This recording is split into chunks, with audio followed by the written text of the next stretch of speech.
I confess, almost every time I buy silver, it's because I think it's pretty. And that's exactly what happened here. I just got a little bit more than what I was bargained for. I'm going to tell you the story about a visit to my local coin shop in this video and what happened at the end as we explore.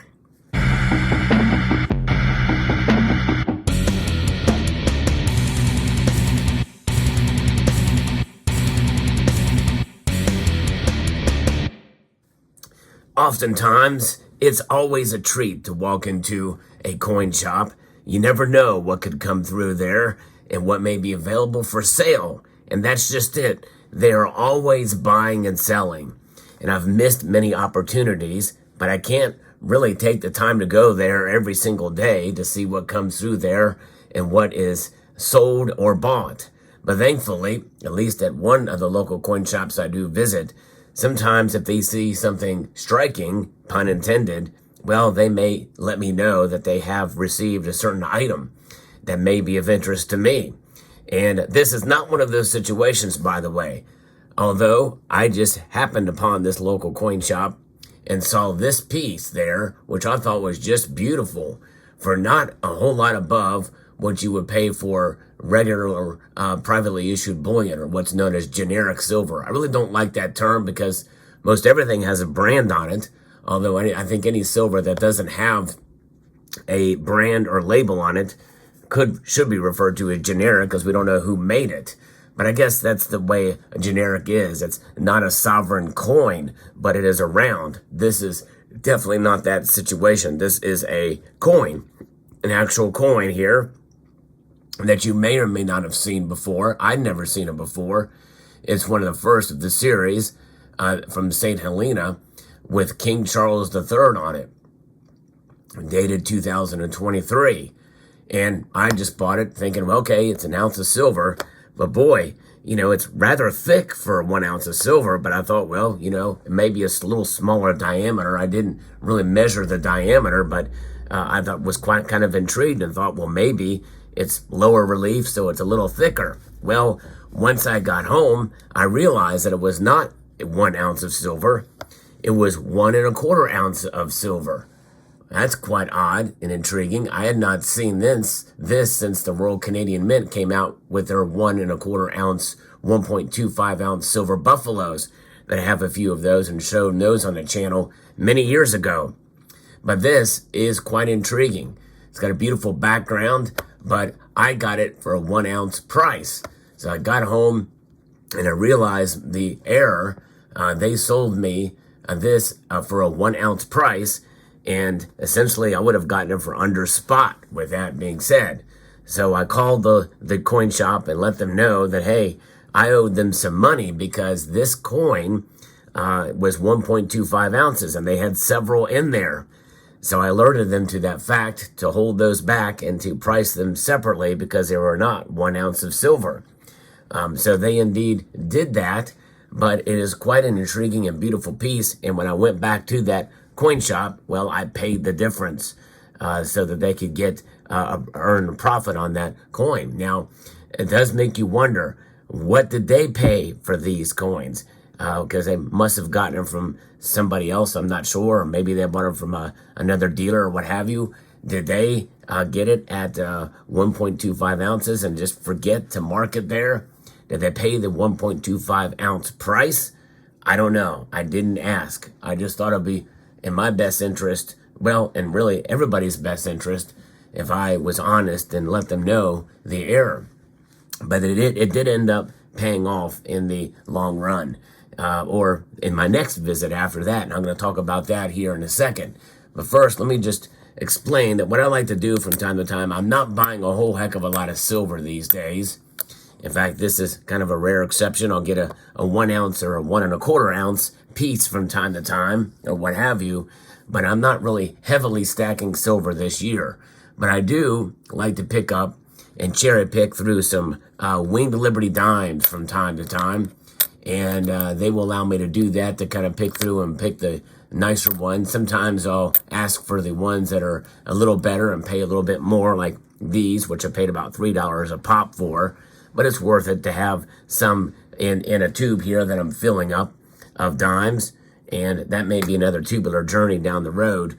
But this is I think, one of the best ways to stack silver on a budget is to get Winged Liberty dimes. I would not, pay the premium for the nicer dimes, but just pick through their Mercury dime selection and pick out the best ones, because you can find some fairly decent Mercury dimes out there. And usually, if you have a good relationship with your local coin shop, they will allow you to do that.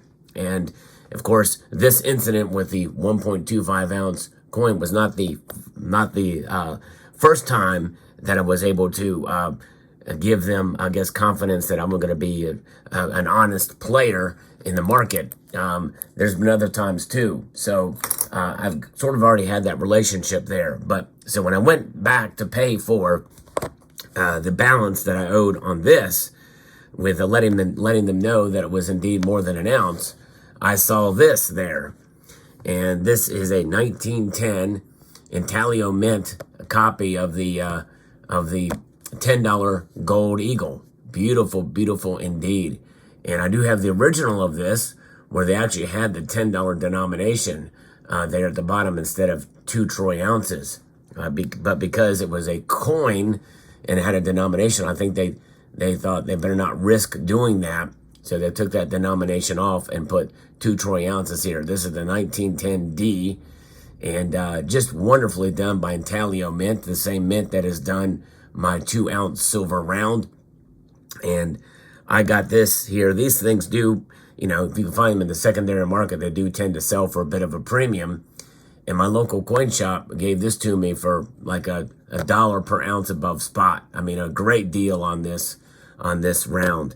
So I was able to add 2 more ounces. And essentially, with that being said, I basically, it was almost like they just gave me, their profits from this thing, almost with $1 above spot. So I think that if you can build trust with your local coin shop, where you are the trustworthy party, it will pay off for you. I really do feel that developing a relationship with your local coin shop works both ways.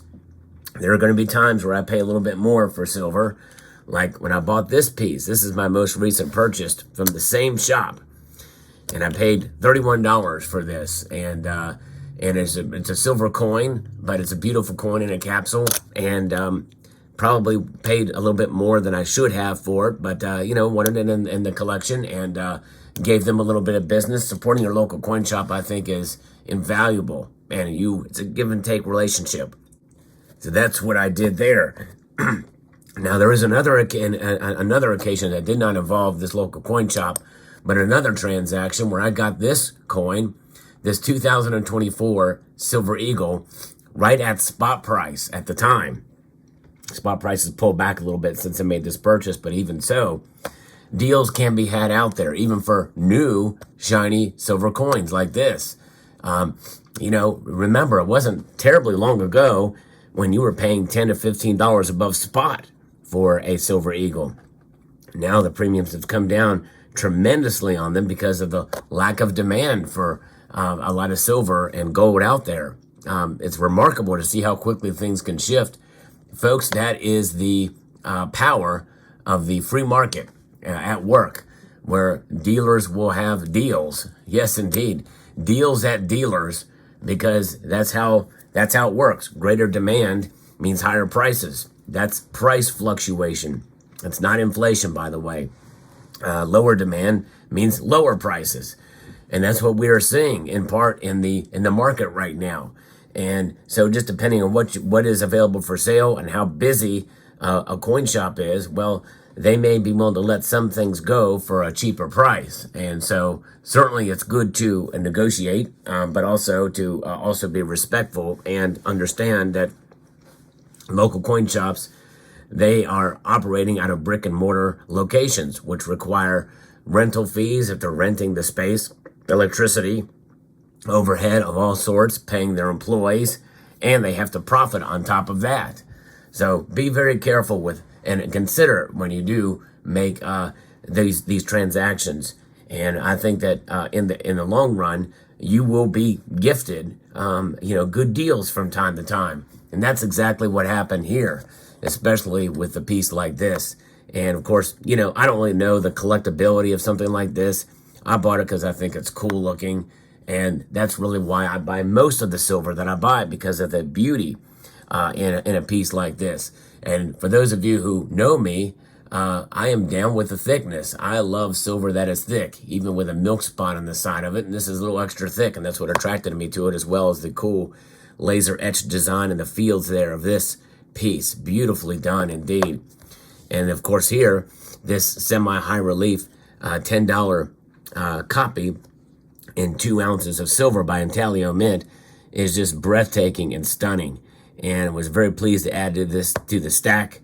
And that's what I did. So that's what happened at the local coin shop. Let me know what your thoughts are about this video and about what happened and what transpired there. Do you have a good relationship with your local coin shop? Let me know in the comment section down below of any deals and any kind of bargains that you've gotten there based off of a myriad of different scenarios that could play out where you can get a really good deal. So I'd like to extend a multitude of gratitude to you all for taking the time to watch, and to encourage you to please rate, share, comment, and subscribe.